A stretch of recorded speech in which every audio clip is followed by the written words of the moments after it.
Have you ever wondered what games you should keep or you should lose?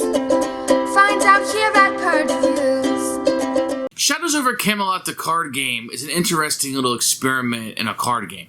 I think when it first came out, because of the name of the game, it's so heavily compared to the classic Shadows over Camelot that I think it was almost doomed to fail, as most of these dice version and card versions of games are. Shadows over Camelot isn't a terrible game. Now, it does have the memory aspect, which turned a lot of people off, and I think continues to do so. People don't like that. But there's actually an interesting card game here as you're playing through and working cooperatively. Now, you might have a traitor in your midst, which really makes the game much harder than maybe it needs to be. At certain points, you can't talk, so you can't split things up as much, and you're hoping that there are enough numbers, but not too much and not too little as you kind of balance that effect out.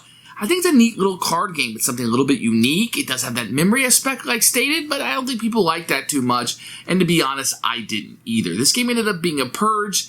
At this point, I think I would just rather play the board game version of this. I think the card game is unique. I think it does bring something different to the table. I didn't necessarily enjoy it or want to go back to it, but I think it's a solid construct here that some people will enjoy.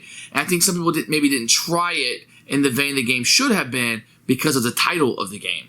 And I think that kind of hurt it, even though it probably brought some people to play it. So it's this wild enigma, I suppose.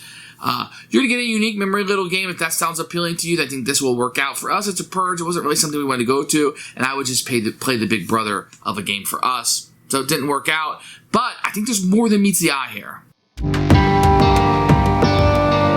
Here's Shadows over Camelot, the card game. You can see it has a few different languages on it. The back of it is going to tell you all the contents that are in here and a picture of gameplay there. So when you unbox here, you can see it's a pretty tight box. It reminds me of the old Fantasy Flight Silverline boxes. You'll get a rule book, which we'll take a look at in a few minutes. And then you're going to see these cardboard swords that are double-sided. One side's white, one side is black. They work just fine. And then any number of these little tokens that will be in here. So you have a little bit of that. And you're going to see it's a semi-custom insert here. So everything kind of fits in pretty squarely. You're going to have these cards. These will be the role cards, so these will be the traitors, and these will be the people, the knights, if you will. And then these will be the advanced cards if you want to get powers out. If you fail something, you can kind of throw these in, and we'll kind of look at these. These have a nice linen finish. The pictures on them are great. You can see the words on here are very big and very clear in different languages. And then you're going to have the main cards you'll be utilizing. Now, these are square, so some people might have an opinion on these. They have different colors, different artwork, different amount of swords, and different numbers on them, obviously, here, as you can tell as you go through. And then you'll have some of the action cards that will come up with some of the great artwork on them as you go, and some of the negativity. I don't mind the square cards. Some people aren't going to like them. I don't mind them. They're easy to shuffle, if you ask me. They have a real nice finish on them, and the components fit in the box perfectly. So here's the rule book. First of all, it's kind of skinny, and it has a lot of pages in it. But don't be scared off, because most of those are the alternate languages. I don't like when they do that in a book, but here we sit. You have the goal of the game they're going to have here and a little bit of story. Components do have pictures included with them, which is nice. And then you're going to have the loyalty set up and kind of how to set up the game over here. And this will be how you play the game. So really just flipping over a card until you go on a quest. And this is going to be the main part of what you'll need to understand. And then you have, if you want to accuse somebody of being a traitor, and the game end and how it works.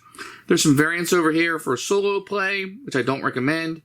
And then a card compendium that will go through each of the cards and kind of explain to you what they do. And then you just jump into another language. So the rules aren't very long. Really, the rules are just this quest. If you understand this quest part, you understand the book completely.